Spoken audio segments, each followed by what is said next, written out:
Graça e paz da parte do Senhor da glória. Buscai pensamentos mais altos. Em Colossenses, na carta de Paulo aos Colossenses, no capítulo 3, de 1 a 4, lemos assim: Portanto, se fostes ressuscitados juntamente com Cristo, buscai as coisas lá do alto, onde Cristo vive, assentado à direita de Deus. Pensai nas coisas lá do alto, não nas que são aqui da terra, porque morrestes, e a vossa vida está oculta juntamente com Cristo em Deus. Quando Cristo, que é a nossa vida, se manifestar, então vós também sereis manifestados com Ele em glória. O que é manifestar? Tornar conhecido, mostrar, revelar, declarar. Então Jesus quer se declarar através de nós. E como isso acontece? Quando os nossos pensamentos se alinham aos pensamentos de Deus. Mas a Bíblia fala que os nossos pensamentos são completamente diferentes dos pensamentos de Deus. No livro do profeta Isaías, no capítulo 55, versos 8 e 9, está escrito: Porque os meus pensamentos não são os vossos pensamentos, nem os vossos caminhos os meus caminhos, diz o Senhor. Porque assim como os céus são mais altos do que a terra, assim são os meus caminhos mais altos do que os vossos caminhos, e os meus pensamentos mais altos do que os vossos pensamentos. É importante entendermos isso. O Senhor Jesus, em Mateus, no capítulo 6, versos 9 e 10, ensina a oração que nos leva a refletir bastante sobre a questão de termos pensamentos que nos levem ao alto. Pensamentos altos que nos direcionem ao Pai. Pai nosso que estás nos céus, santificado seja o teu nome. Venha o teu reino. Faça-se a tua vontade, assim na terra como no céu. Este é um modelo de oração. Faça-se a tua vontade aqui, da mesma maneira como ela é feita lá no céu. É como se você estivesse na presença do Senhor e conversando com Ele, falasse de uma forma verdadeira e sincera: que eu faça a tua vontade, Senhor. Que eu deseje a tua vontade, ó Pai. Que o teu reino se estabeleça de uma forma profunda em minha vida. Que o Senhor governe a minha vida em todas as áreas, em todos os aspectos. Mas para que isso aconteça, é necessário agirmos como o salmista, que no Salmo 139 se abre completamente o seu coração na presença de Deus. Sonda-me, ó Deus, conhece o meu coração, prova-me, conhece os meus pensamentos, vê se há em mim algum caminho mau e guia-me pelo caminho eterno. Nós sabemos que o propósito de Deus é que sejamos semelhantes a Jesus. Às vezes, nos miramos em algumas personalidades no mundo material. Às vezes, pensamos no mundo humano e queremos que nossos filhos sejam semelhantes a algumas pessoas. Mas nem sempre estamos atentos à necessidade de incutirmos na mente dos nossos filhos esse interesse, esse desejo, essa motivação de serem semelhantes ao Senhor Jesus. Mas para que isso aconteça, é preciso que os nossos pensamentos sejam pensamentos mais altos. Como isso acontece? Temos pensamentos mais altos, de modo que se harmonizem com os pensamentos de Deus. Paulo, aos Colossenses, no capítulo 2, versos 20 a 22, diz: Se morrestes com Cristo para os rudimentos do mundo, porque como se vivesseis no mundo, vos sujeitais a ordenanças, não manuseis isso, não proves aquilo, não toques naquilo outro, segundo os preceitos e doutrinas dos homens, pois que essas coisas, com o uso, se destroem. Quando nós estamos com Cristo, quando os nossos pensamentos são pensamentos que nos levem ao alto, quando nós buscamos pensamentos mais altos, nós deixamos de nos preocupar com os rudimentos do mundo, com o que é base para o mundo. Nós não precisamos estar preocupados com algumas regras impostas por homens, mas precisamos entender a regra básica da vida daquele que tem pensamentos que o direcionem para o alto. A Bíblia é a regra.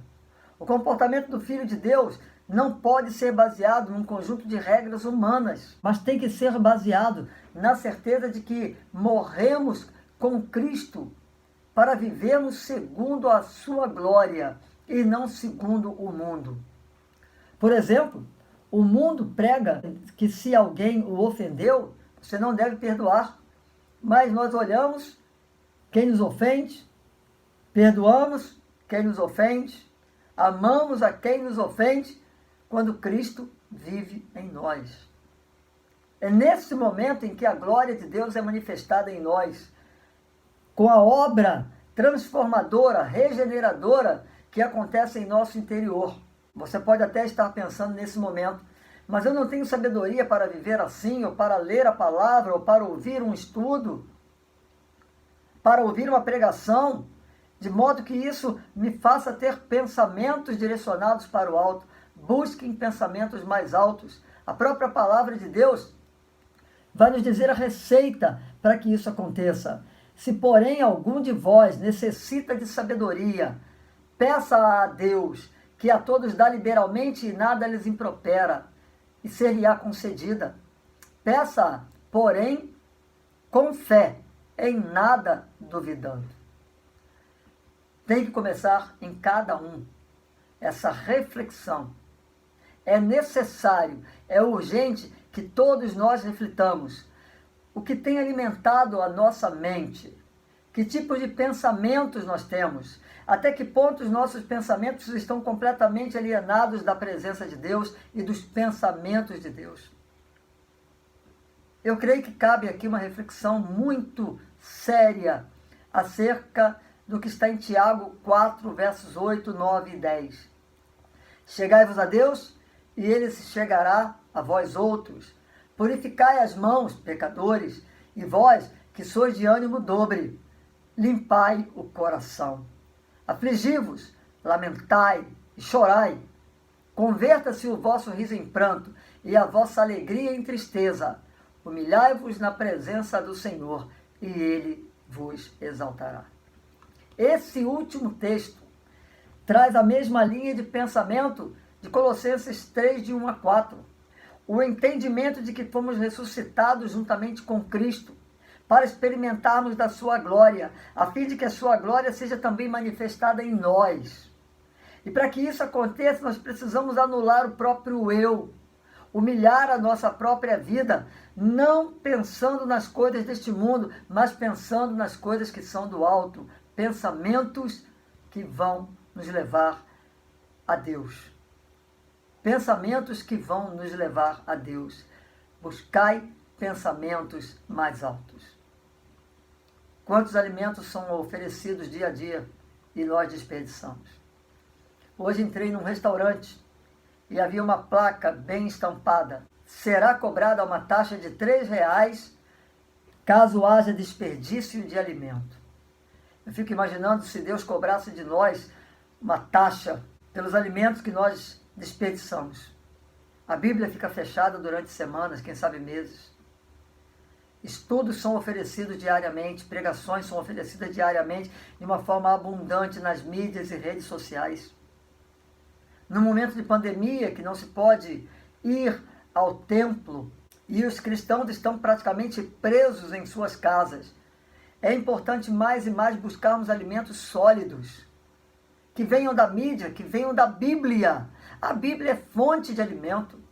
A Bíblia é um manancial de alimentação saudável, e que nos leva a um conceito de glória, e nos leva a um conceito de fé, e nos leva a um conceito de vida plena, e nos leva a um conceito de que todas as coisas cooperam para o bem dos que amam a Deus, inclusive esse momento de estarmos presos para que haja uma libertação, a libertação do eu, a libertação do que é carnal, do que é humano, a fim de que busquemos pensamentos mais altos que nos levem a Deus. Porque os meus pensamentos não são os vossos pensamentos, diz o Senhor. E quando os nossos pensamentos estão distantes, tão distantes do pensamento do Pai, é hora de repensarmos toda a nossa vida. Buscai pensamentos mais altos. Pensamentos de paz e não de guerra. Pensamentos que trazem a cada um de nós a certeza de que vale a pena continuar nesse caminho da fé, buscando pensamentos mais altos, para que o Deus que está nas alturas haja poderosamente em nossos corações. Que seja essa a tua visão.